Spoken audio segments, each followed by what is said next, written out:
Question number, अब थोड़ा ध्यान से देखिएगा, थोड़ा डिफिकल्ट होगा लेकिन कंसेप्ट वही है, ठीक है ना। क्वेश्चन नंबर 6, पहले क्या करेंगे? नामकरण करेंगे, ऐसे ही बोलते रहना है। इसको लिख लिए पहले, अब सवाल पढ़े। देखिए, एक आदमी धारा के विपरीत, यूएस का बात कर रहा है, एक आदमी धारा के विपरीत 15 मिनट में 3/4 किलोमीटर, मतलब 1 किलोमीटर का 3/4, तो यहाँ पे 15 मिनट में कितना जा रहा है? 3/4, 3/4 किलोमीटर लिखते हैं ऐसे। इसको हम 7.5 मीटर भी लिख सकते हैं। हम 3/4 किलोमीटर ही लिखे, कोई दिक्कत नहीं। हमको पता है कितना करना होगा, 60 मिनट, तो ये 4 गुना है, तो इसको 4 से गुना कर देते हैं। 3/4 को 4 से गुना करेंगे तो कितना आएगा? इसका मतलब अप स्ट्रीम स्पीड कितना निकला? समझ में आया? दिक्कत किसी को? आगे बढ़िए। कहता है उसी दूरी को मतलब 3/4 किलोमीटर, उसी दूरी को वापस तय करने में 10 मिनट लगता है। तो समझिएगा अच्छा से, मेरे पास 2 ही डायरेक्शन है, एक हो गया धारा की दिशा में, एक धारा के विपरीत दिशा में। अगर वो पहले धारा के विपरीत दिशा में गया तो आएगा धारा के साथ, समझ गए? तो कंफ्यूज नहीं होना कि हमको बोला नहीं है कि वो डाउन स्ट्रीम है कि अप स्ट्रीम में। गया है अप स्ट्रीम में तो आएगा, इसका मतलब वो आने का बाद किसका कर रहा है? वापस डाउन स्ट्रीम में। तो 10 मिनट में वही दूरी, कितना मिनट में? 10 मिनट में वही दूरी का मतलब 3/4 किलोमीटर, समझ गए? कितना? 3/4 किलोमीटर। इसको 60 मिनट निकाल लें तो बताइए, ध्यान सुनिएगा, ये 6 गुना है, हाँ? इसको 6 गुना कर दें तो लिखेंगे 3/4 गुना 2 से 2 बारी 2 से 9, 9/2 को 4.5 लिख दें, कोई दिक्कत? 2 डाटा मेरे पास हो गया। तो इन दोनों को ध्यान से सुनिएगा, इन दोनों को जोड़ेंगे 7.5 और 7.5 का आधा कर देंगे तो 3.5 नहीं, 3.75, 3. ये क्या निकल गया? Still water. अब निकालना वेलोसिटी भी ना, या तो यहाँ से डिफरेंस ले लेंगे वेलोसिटी का, या तो हम यहाँ से डिफरेंस ले लेंगे वेलोसिटी का। तो कितना दिख रहा है अंतर? 0.75। सबको दिख रहा है? यहाँ भी कितना दिख रहा है? 0.75। कहीं से भी ले सकते, कोई दिक्कत नहीं। अब सवाल को सुनना, लास्ट लाइन। अभी तक में सवाल में हमसे ये पूछता था कि स्टिल वाटर कितना है, मतलब शांत जल में नाव की चाल, वेलोसिटी कितना, ये पूछता था। अब क्या पूछ रहा है, ध्यान से सुनिए। कह रहा है उसकी शांत जल में चाल और धारा की चाल का अनुपात। तो हमको पूछ रहा है स्टिल वाटर और वेलोसिटी का अनुपात, समझ में आया? स्टिल वाटर कितना आया? 3 और वेलोसिटी कितना आया? कोई दिक्कत? डेसिमल हटाएंगे 2 से, कोई दिक्कत नहीं है। 75 से 1 बार, 75 से 5 बार, इसका मतलब अनुपात कितना निकल गया? तो बस अब देखिए यही होगा। अब क्या होगा ना कि आपको यहाँ तक आने के बाद वो अनुपात पूछेगा और कुछ नहीं पूछेगा। समझ में आ रहा है? जब डाटा आ गया तो अनुपात निकालने में कोई दिक्कत है? ये क्वेश्चन ऐसे बना, समझ में आया सबको? आगे बढ़ते हैं। सवाल थोड़ा खाली अच्छा होता जाएगा, ध्यान सुनिए। कोई मोटर बोट शांत जल में 36 किलोमीटर/आवर की चाल से चलती है, मतलब स्टिल वाटर दे दिया है। पहले नाम लिख लेते हैं यहाँ पे, डाउन स्ट्रीम, स्टिल वाटर और अप स्ट्रीम। इसका मतलब ये 36 दे दिया, कितना? कोई दिक्कत? आगे क्या कहता है कि यदि धारा के विपरीत दिशा में 1 घंटा 45 मिनट में 56 किलोमीटर जाता है, विपरीत दिशा में। अब 1 घंटा 45 मिनट बोला ना, 1 घंटा 30 मिनट, 1 घंटा 20 मिनट, हमेशा इसको मिनट में रखिए। 1 घंटा 45 मिनट को 105 मिनट बोल सकते हैं। 1 घंटा में 60 मिनट और 45 मिनट क्या बोलेंगे? तो कैलकुलेशन ऐसा ही आसान होगा जैसे बोल रहे हैं। तो यहाँ पे लिखिए आप 105 मिनट बराबर 56 किलोमीटर, कितना? तो हमको पता है स्पीड का मतलब, कोई दिक्कत? इन दोनों को पहले काटते हैं, कटेगा तो इसका पहाड़ा नहीं ना आता है। 15 से 4 बार गया, 15 से 7 बार गया। अब देखिए इधर गुना दिख रहा है, 8 गुना 7 8 8 गुना पे 8 गुना करेंगे तो बोलिए, कोई दिक्कत? जिसको दिक्कत है वो क्रॉस वाला इंटू कर लीजिएगा, ठीक है ना। अब हमको यहाँ देखना है कि मेरे पास 2 डाटा आ गया है कि नहीं? 2 डाटा देखिए है ना, 2 डाटा। तो हम सबसे पहले यहाँ से क्या निकाल सकते हैं? 4। कितना आएगा? यहाँ तक सही है। अब देखिए ये मंजिला से बढ़कर की तरफ जाएंगे तो जोड़ेंगे ना, तो कितना हो जाएगा? तो बोलिए हम ये चारों चीज निकाल लिए कि नहीं? लेकिन हमसे सवाल में क्या पूछा वो देखना पड़ेगा, देखते हैं। कहता है उतनी ही दूरी धारा के अनुकूल तय करने में कितना समय लगेगा। मतलब यहाँ 56 किलोमीटर तय किए थे कि नहीं, अब वही दूरी को किधर चलना है, डाउन स्ट्रीम में, तो कितना समय लगेगा। तो टाइम बराबर क्या होता है, डिस्टेंस अपॉन स्पीड। डिस्टेंस 56 है और स्पीड 40 है, नहीं आ जाएगा सर। तो कह रहा है कि डाउन स्ट्रीम में यही दूरी जाने में कितना समय लगेगा, 56 किलोमीटर, और स्पीड कितना है 8 से 5 बार, 8 से 7 बार, है कि नहीं। इसको लिखेंगे 1 होल 2/5 आवर। कोई दिक्कत। मिनट में क्या लिख सकते हैं इसको, 1 घंटा। इसको लिख सकते हैं 2/5 को मिनट में चेंज करेंगे तो 60 से गुना 12 से 5 से 12 बार, मतलब 1 घंटा 24 मिनट बोलेंगे इसको। बोलिए समझ में आ रहा है। तो अब केवल थोड़ा थोड़ा कैलकुलेशन पे वो हमको काम करने के लिए बोलेगा और कुछ भी नहीं बोलेगा। ये 56 किलोमीटर इधर गया तो 56 किलोमीटर जाने में कितना समय लगेगा। स्पीड आ ही गया तो क्या दिक्कत है हमको, अरे समझ में। हाँ बस वही, इसको डिवाइड कर देंगे। यहाँ चेंज करना है केवल, यहाँ लिख रहा है 1 होल 2/5 आवर, ऑप्शन में लिखा मिनट में, तो लिख सकते नहीं 1 घंटा 24 मिनट, कोई भारी काम है इसमें। समझ में आ रहा है। आवर को मिनट में चेंज करने के लिए 60 से गुना, ठीक है ना। कोई दिक्कत है किसी को, आगे चले। अब 2 क्वेश्चन देख लीजिए, 8 और 9। देखिए down stream, still water, up stream. समझिए, एक मोटर बोट शांत जल में 45 किलोमीटर पर आवर की गति से चलता है। स्टील वाटर दे दिया कि नहीं, यहाँ लिख दे 45। चलिए आगे देखिए।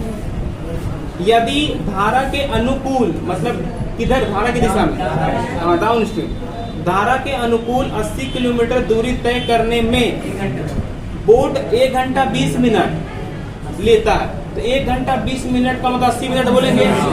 तो यहाँ बोलेंगे 80 मिनट में कितना किलोमीटर, 80। तो बताइए 60 मिनट में कितना, 60। सोचने वाला बात यार, 80 मिनट में 80, तो 60 मिनट में 60, तो स्पीड निकला। अब पहले सोचना है क्या हमको 2 डाटा मिल गया है, मिल गया। तो सबसे पहले वेलोसिटी निकाल लें, कितना होगा 15। अब छोटका की तरफ जाएगा तो घटा दें, कितना हो जाएगा 30। सब कुछ निकल गया। क्या पूछा है देखते हैं, कहता क्या है, उतनी ही दूरी धारा के विपरीत जाने में कितना समय लगेगा। उतनी ही दूरी का मतलब कितना दूरी, 80 किलोमीटर। तो देखिए यहाँ पे टाइम पूछा है, दूरी 80 है और स्पीड 30। 1 0 0 कटा, 3 से भागा देंगे, 2 बार लगेगा और 2 बचेगा, 2/3 आवर। लेकिन इसको मिनट में लिखना है, इसको 2 आवर लिख दें, इसको 2/3 इंटू 60 20, इसका मतलब 2 घंटा 40 मिनट। बोलिए समझ में आया। देखिए इससे पहले क्वेश्चन क्या था, जितना दूरी अप स्ट्रीम में गया था उतना ही दूरी किधर गया, डाउन स्ट्रीम में। अभी जितना दूरी डाउन स्ट्रीम में गया उतना ही दूरी। लेकिन ये सब कब आसान हो गया, जब हमको सबका स्पीड पहले ही पता चल जाएगा, नहीं तो फिर बहुत दिक्कत होगा। समझ में आ रहा है कि नहीं। सबसे ज्यादा इंपॉर्टेंट है इसमें स्पीड निकालना, किसमें, डाउन स्ट्रीम में, अप स्ट्रीम में। समझ में आ रहा है। स्टील वाटर में वेलोसिटी, ये सब निकालना थोड़ा सा डिफिकल्ट है और यही सबसे इजी से निकल जा रहा है। तो बचा क्या इसमें, डिवाइड करना है। आ रहा सबको समझ में। चलिए हाँ बोलिए। आज का लास्ट क्वेश्चन, फिर अगले दिन हम लोग कंटिन्यू करेंगे। आपको इस सारे क्वेश्चंस को 4 टाइम्स रिवाइज करके आना। कितना बार, जो उससे कम करेगा उसका नुकसान है, पहले बता रहे। अच्छा तैयारी का मतलब रिवीजन कीजिए, मेहनत ज्यादा करने का मतलब रिवीजन कीजिए, यही है। आपको ज्यादा क्वेश्चन नहीं बनाना, जो पढ़े उसी को मैक्सिमम बनाते रहिए, आपको दिक्कत नहीं होगी कभी।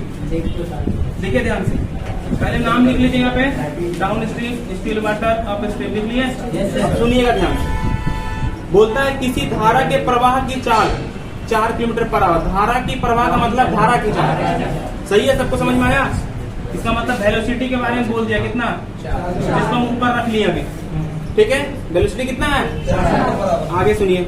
एक नाव धारा के प्रतिकूल 6 किलोमीटर जाकर अपने पहले वाले स्थान पर 2 घंटा में लौट आती है। सवाल समझ में आया। गया और आया, टोटल टाइम दिया है 1 घंटा। गया और आया कितना घंटा, 2 घंटा दिया, ठीक है। मतलब समझिएगा, ये एक पॉइंट से दूसरा पॉइंट गया और यहाँ से आया।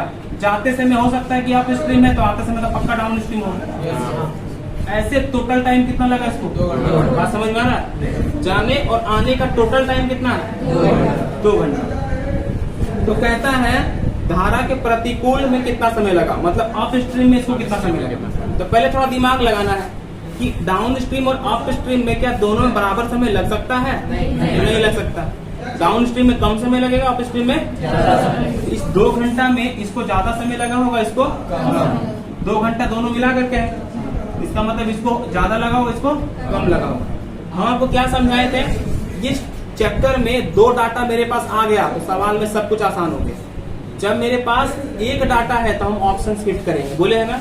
ये 2 कंसेप्ट दिमाग में रखिए, कभी दिक्कत नहीं होगा आपको, कहीं एक्स का भी जरूरत नहीं पड़ेगा। आ रहा समझ में? तो देखिए मेरे पास अभी 1 ही डाटा है और कुछ है ना ही मेरे पास डाउन स्ट्रीम में स्टिल वाटर है, अप स्ट्रीम में कुछ भी है। तो हम यहाँ पे क्या दिमाग लगाए? ऑप्शन। इस क्वेश्चन को हम क्या कर सकते हैं? ऑप्शन हिट कर सकते हैं, सही है कि नहीं? अब कैसे करेंगे, ध्यान से सुनिएगा। हमसे किसके बारे में पूछा है? पूछा है कि अप स्ट्रीम में कितना समय लगेगा, यही ना पूछा है। सोचिए थोड़ा अच्छा से। ऑप्शंस में लिखा है 1 आवर, 1/5 आवर, 1/4 आवर और 1/2 आवर। ध्यान से सुनिएगा, जो आपको यहाँ पे जानकारी देंगे पूरा एक्सपीरियंस के साथ दे रहे हैं, आपको डरने की जरूरत नहीं है, कहीं भी गड़बड़ नहीं होगा, समझ गए? ऑप्शन हिट लगाते समय किस बात का ध्यान रखना वो भी बता रहे हैं आप। जब भी ऑप्शन हिट लगाएंगे ना, इजी डाटा पे फोकस करना है, कंप्लीट डाटा पे फोकस करना है। क्या बोले, समझ में आया? कंप्लीट डाटा या इजी डाटा, समझ में आ रहा है? हमेशा इजी डाटा, और क्या बोल सकते हैं इसको हम? Complete data. अब इसका मतलब क्या होता है इजी डाटा और कंप्लीट डाटा का मतलब? जैसे 1 2 3 4 ये सब हो गया इजी डाटा, कंप्लीट डाटा, ठीक। इसी में अगर थोड़ा सा अगर चेंज होगा तो 1, 1.5, 2, 2.5, 3, 3.5, 4, 4.5 ऐसे, मतलब 0.5 का चलेगा रिपीटेशन, लेकिन 1.2, 1.3 ऐसा ये सब और डाटा, ये सब डाटा इजी नहीं है। इजी डाटा कौन है? 1, 1.5, 2, 2.5, क्योंकि 1.5 को 2 से गुना करेंगे फटाक से 3 हो जाएगा।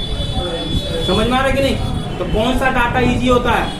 जो 1 होगा या 1.5 होगा, 2 होगा या 2.5 होगा, 5 होगा, 10 होगा, 15 होगा, 20 होगा। समझ में आ रहा है?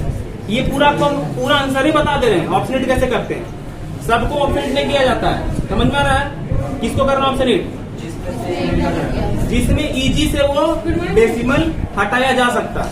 आ रहा समझ में? जैसे यहाँ 1.5 है, इसमें डेसिमल आसानी से हटा सकते हैं, डबल कर देंगे खत्म। ये तो डेसिमल में है ही नहीं, ये इजी डाटा में आ गया, ये डिफिकल्ट डाटा हो गया। समझ में आया? इसको टच नहीं करना कभी पहले से, ऑप्शन हिट का सही तरीका बता रहे हैं। अब आपको दिमाग लगाना, देखिए पहले सबसे इजी कौन दिख रहा है?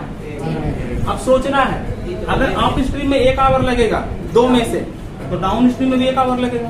तो क्या ऐसा पॉसिबल है? दोनों को तो बराबर टाइम कभी नहीं लगेगा। तो ये समझदारी के हिसाब से हम इसको कैंसिल कर दी कि डाउन स्ट्रीम और अप स्ट्रीम में बराबर समय नहीं लगेगा, ठीक। अब किसका नंबर आता है? 1.5 घंटा। ये नहीं डाटा है, अब इसको लेते हैं। अगर बोलेंगे अप स्ट्रीम में 1.5 घंटा लगेगा तो डाउन स्ट्रीम में आधा घंटा लगेगा ना? अब ध्यान सुनिएगा, क्वेश्चन क्या बोला है कि हम जाते समय भी 6 किलोमीटर गए हैं और आते समय भी 6 किलोमीटर आए। बोला है कि नहीं? 6 किलोमीटर जाके आ रहा है, देखिए लिखा हुआ, यही लिखा हुआ है क्या? हाँ, 6 किलोमीटर गया, 6 किलोमीटर आया। तो सोचना है, ध्यान सुनिएगा। अगर हम बोलेंगे कि 6 किलोमीटर डाउन स्ट्रीम में गए और कितना समय लगा? 30 मिनट, आधा घंटा। तो 1 घंटा में कितना दूरी जाएंगे हम? इसका मतलब यहाँ पर स्पीड कितना मिला? कोई दिक्कत नहीं। यहाँ पर हम 6 किलोमीटर 1.5 घंटा में गए, 1.5 आवर में कितना दूरी? तो 1 घंटा में कितना जाएंगे? 4। सही है, कोई दिक्कत? मेरे पास 2 डाटा बना, इसको जोड़ के आधा कीजिए, क्या होगा? 8 होगा। ये क्या निकल गया? किसी को दिक्कत? यहाँ से वेलोसिटी निकाल सकते हैं, कितना? तो देखिए मेरा प्रूफ तो हो गया, वेलोसिटी 4 दिया था, वेलोसिटी 4 आया, प्रूफ हो गया ना। तो आपको समझना है, क्वेश्चन इजी नहीं है, इजी बनाने की कोशिश कर रहे हैं। एक डाटा दिया है और आंसर देना इजी नहीं है। करना क्या होगा? Option hit. ऑप्शन हिट में भी आसान तरीका क्या है? डाटा पे फोकस करना, कौन सा इजी है कौन सा डिफिकल्ट है पहचानना। तो पहचानने का तरीका भी बता दिया आपको। क्या बता दिए?